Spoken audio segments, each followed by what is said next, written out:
beer can. Take several large gulps out of beer can. I thought we were doing the, oh, it just says empty half a beer can, doesn't it? There's the recipe right there. We are doing the, beer can chicken today. Justin, why don't you give us a little, information about the beer can chicken? The beer can chicken actually uses, rather than a basting marinade, it actually uses a can of beer cut open with seasoning inside of it, inside of the cavity of the chicken where you might put the stuffing normally. The chicken will stand up while you're cooking it, and the heat will cause the beer to actually evaporate into the chicken, tenderizing and moisturizing the chicken. Interesting. Yes.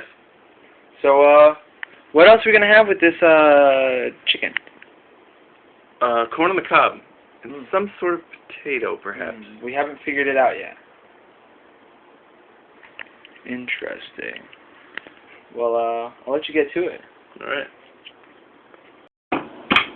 Now, Justin, it appears that you're taking your anger out on this beer can. Yes, I am. Now, it's important. You got to get rid of some of the beer before you put it in the chicken. You have to make room for seasonings inside of the chicken.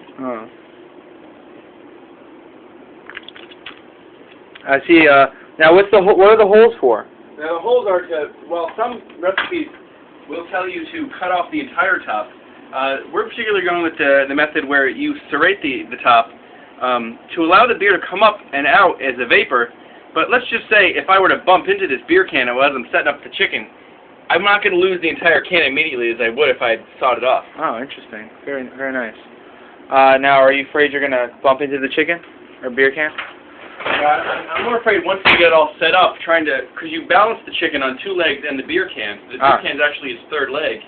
And it could be a little difficult to get set up and then carry out in the metal tray we're going to use. Excellent. All right, I'll go let you get started on that. Now I see you're putting some garlic in there. Yes, I took my last swig of beer, as now I will not be drinking any more beer since it is now being filled with garlic. All right. What we have over here, this is this pan for. Yeah. Oh, well, Keith, from what I understand, you were actually going to make some home fries, so I'm not sure why you were asking me. Just because you're on camera. Okay, well, that's going to be home fries in that pan. Keith's got some supplemental home fries, and we've got some new home fries. Mix them together, you'll get a nice variety of potatoes, some softer, some. And what's in your hand there? This is a loaf of bread. This is old bread, which I would consider tossing. While it is not bad, it's kind of stale. Oh, so you're just tossing that. And I have no idea what I could do with stale bread. I thought you were going to use it for something. What did you have in mind? I don't know. I was just getting intrigued. Actually, now that you said that, were you implying that maybe there could be some sort of garlic toast? No. Oh. I just thought you were going to use it. Oh, no, Indian style. All right. I'll let you get to work. All right. Now it looks like you're opening up the chicken here. Yes, this is the first time this chicken's seen air in a while. It's been in the freezer. Whoa. Gonna dump the blood out. Did it just shat itself? Yeah, it did. It was so excited to see us. Now these are the gizzards. Gizzards. Which we'll put aside. Not sure if any gravy will be happening as we're having home fries, so it doesn't really necessitate gravy. Well, this is more of a barbecue style stuff that we're going with, anyways. Yes. Now we're giving the chicken a quick rinse with cold water, doing hot water. While many people will wash it in hot water, you're actually not going to eliminate any germs by washing the chicken, despite what people think. It's just more of a quick rinse that you give it just to make sure it's right. All right. I'm going to open it up, see if it needs any trimming here. Take this piece out, and this is what you would call vestigial. Now for our lower class people, could you explain that? It's like your appendix. Don't really need it. Yes. It is completely unneeded. But Justin, God put it there for a reason. Yeah, that's what my mom used to say about my penis. When I tried to remove it because I wanted to be a girl. I mean, shit. Yeah, so anyway, you got the chicken here. Okay. Now, what I've got here is a... Let me go ahead and turn this light on. Now, this is something... Sometimes I would make my own, but we have actually a quality... Hold the label this way. El Paso Chili Company Rib Rub All-Purpose Barbecue Seasoning. We'll see Now, if that's bag endorsed by the end of the night or not. Now what we're gonna do here is we're gonna open this up. We're gonna take a little sniff and a little sample of this. Hey, watch that sniffing. Now first, what I'm gonna do though, wash my hands before I open this seasoning. Now remember, kids, use soap and water. One if the other not sufficient enough. Yes, soap will give you the shit if it's not your food, where water alone won't kill the germs. Now, after washing your hands, you dry them on your clothing, which eliminates the rest of the germs. Okay. Okay, so we just open this up a little bit. Now, what we're going to want to do, give us a little whiff here. You're gonna smell mainly a lot of cumin. Oh, I like that. A little bit of chili powder. I'm guessing probably some pepper, and you know, they like to leave some of it a little uncertain. All right. Now what I'm going to do is I'm going to transfer the chicken over here to what it will be its eventual roasting pan. Oh, yeah. While this is not its final resting position, we're going to give this a generous sprinkling here. Now this is a rub, correct? Yeah, so what I'm going to do is give it a generous sprinkling and then proceed to kind of massage it in, as though I were working at a rub and tug. But this chicken won't get a happy ending. We'll be the ones getting a happy ending. So what I want to do is, you really want to massage it so it permeates into the fat. All right. We're gonna let you do that. And when we come back, Justin will be putting this on the beer can. Oh yeah. Oh yeah. What I've got here is a can of High Life with seasonings added, including garlic, lemon, a little dry mustard, and some whole coriander. Now what I'm going to do, and this, if you have children, you might want to tell them to leave the room right now. Pick up this Dirty Birdie. Well, let me come around to the other side here. And I'm going to, you may have seen a video like this on the internet before. I'm actually going to take this beer receptacle. Whoa. And it's going to sit on it. Now you'll notice the bird very happy to be there. It's spreading its wings. And will balance very nicely on the beer can, creating a tripod effect. Oh, okay. Oh, I see how it's got the two little drumsticks down here, and the beer can. Those are the tripods. It's almost like R2-D2 with the two back wheels and the front wheel over here. So he's driving in this direction towards us now. And now this is its neck area, right? Yes, it's true. So he actually shoved the can into its anus down here. Yes. You can see it's very content. Now we're going to pick this up, and I'm going to brace it with my thumbs here. All right, I'm going to the grill surface. I'm going to come outside here. Whoa, it's really bright out here.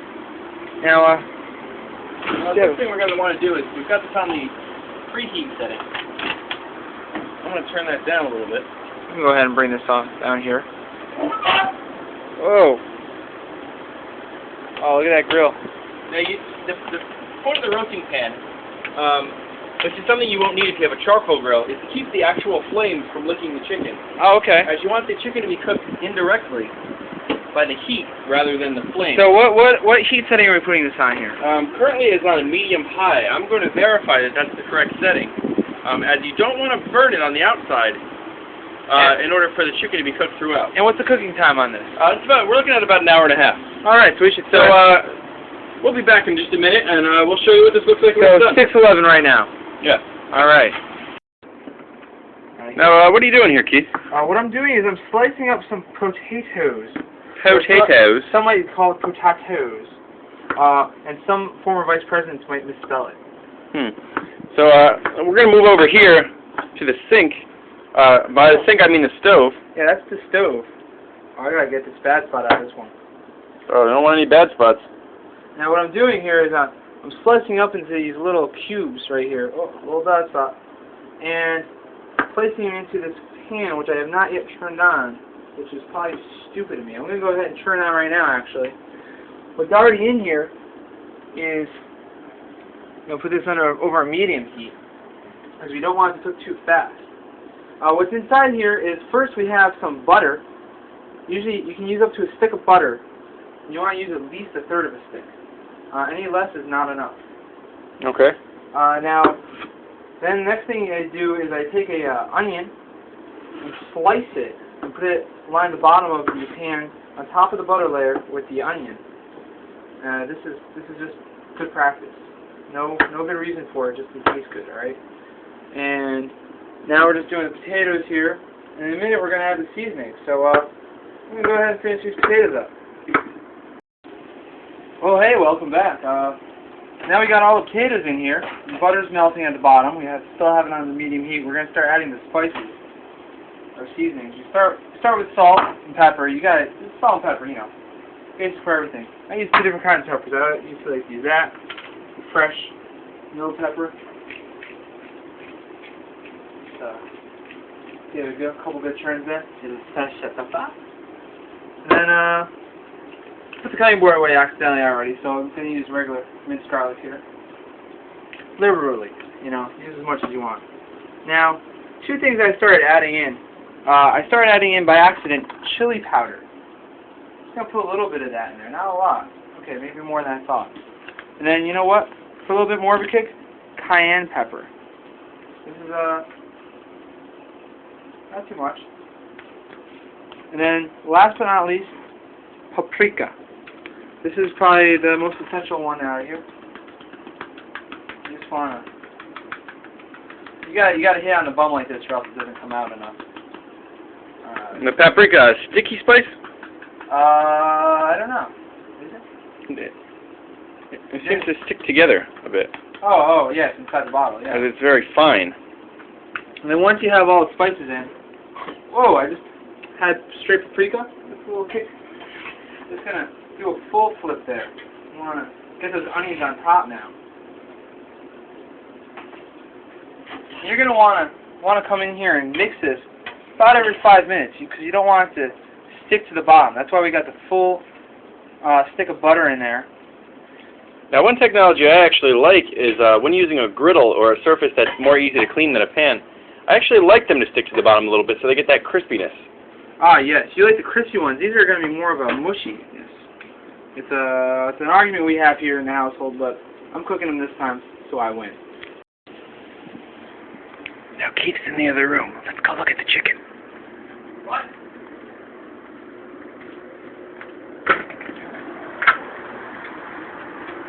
You smell that?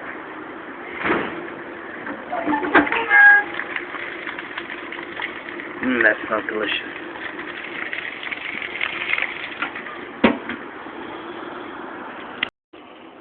So, this timer right here just went off. Yeah. What's this over here? Now, currently we've got the corn. You notice you might be saying, Justin, what you're putting the salt in the water? Yeah, Justin, you're putting the salt in the water. Well, that's because we'll leave it to each person to season their own corn. But as you may have learned in high school chemistry, water moves from a lesser solute concentration from a lower to a higher concentration. So leaving the water plain will actually cause the corn to shrivel. Oh, interesting. Should you be resetting this timer? Yes, we will reset this to another 20 minutes, at which point we will check the temperature of the corn, of the, whatever that thing is out there. It's a chicken. The yardbird. So we're opening up the door here. We're going outside. Now, I noticed large drops of rain have begun falling. Yes. Oh, did you need a mitt? No. Ah! Pause. Wait, I may be able to scoot it over with this. Or not. Or yes. I just want to do it slowly. I take the corn on. We're going to put it right on the grilling surface here. Assuming this can close. Nice. You might want to push that in a little bit. Oh, I meant the pot. But I know, but I was like, right away. all right, so we got 20 minutes to go, and it is raining. Here we go. Opening. Oh. Now, we just previously took the temperature reading of this, and it is at temperature. Now, we want to tell you, put the thermometer into the center of the thigh to find out if it's at temperature. I'm going to open the door here because Justin's hands are full with chicken. Now, what do we do next here, Justin? Now, what we want to do here is, you'll actually hear it, a little bit of sizzling still going on. We're actually going to let that, you can smell the beer actually if you stand right over it. I can. Now, we're going to give that about 10 minutes. Should we cover it while it's sitting here? No, as it's very hot. Oh, it's supposed to stay open? Yes. Okay. We'll give it about, I mean, it doesn't have to be the full 10 minutes. You want to wait 8, whatever. Realistically, I say in about 8 minutes we'll start taking it to the table, because by the time we got all settled and sit down. Now, do you want to maybe warm this chicken up a little, this corn up a little more? Oh, don't use your hands. And Justin almost burns his hands again. We're gonna turn it up a little, and we're gonna eat soon, right? Yeah. All right. So I'm trying to think of an appropriate beverage to have with beer can chicken. Now, I believe there is a beer can in this chicken already. I'm looking down here. I think it's a High Life brand. All right, let me see what I can find in here. All right. Well, we got Champagne.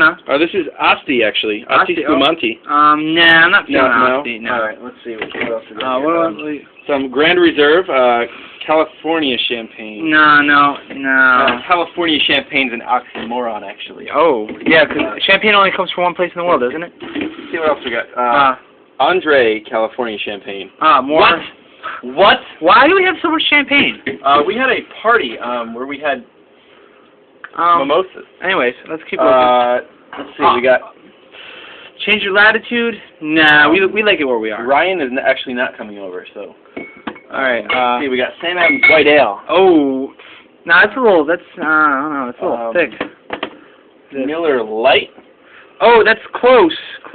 Not, what's that golden can under there? Oh, chicken broth. Oh, that's chicken broth? Well, oh, these look like the cans we put inside the chicken. Yes, you noticed the girl on the moon there. Oh, right there. The goddess of High Life. I think we should go with this. Alright, we're going to go with the Miller High Life for our meal. And next time you see us, we're going to be cutting open the chicken. That might be hot, dude. Oh, it's definitely going to be hot. That beer can is well up there. We're not extracting it now. Are we saying we leave it? Yeah, just leave it and let it stand up straight still. See? Yeah, like that. I think it'll be challenging to carve. Well, we can lay it down when we get out there. We could push the beer can out with a fork. Oh. But I don't think we should record this because I don't need your help. Oh, interesting. Here, I'll push with the fork. Hotter than you thought? Oh, there it is. Oh, very hot. You could have come back this way with it if you want. Yeah. There's the beer can. It sacrificed itself for us so that we may enjoy good chicken that tastes like beer. We're going to go ahead and bring this. Alright, we have corn on the cob, we have home fries, and we have beer can chicken. Justin, why don't you go ahead and cut in that son of a bitch? Alright, we're going to cut this upside down style. Alright. This way. Now, I'm going to cut right into the breast here to give these people an idea of what you're in for here. See how the knife just cuts through that? Oh my god, that looks fabulous. I'm going to go ahead and put that on Keith's plate. Oh, can I get that skin too? I was going back for it, don't worry.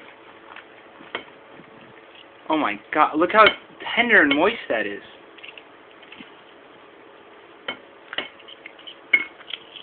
You know what, I'm just gonna, I'm gonna move in here and just grab this little piece right here. Oh my god, dude. There you go. I think I just jizzed them. And there it is. So we're gonna go ahead and enjoy this meal. Thanks for watching how to do a chicken beer can barbecue style thingamajig. And we'll see you later. Bye.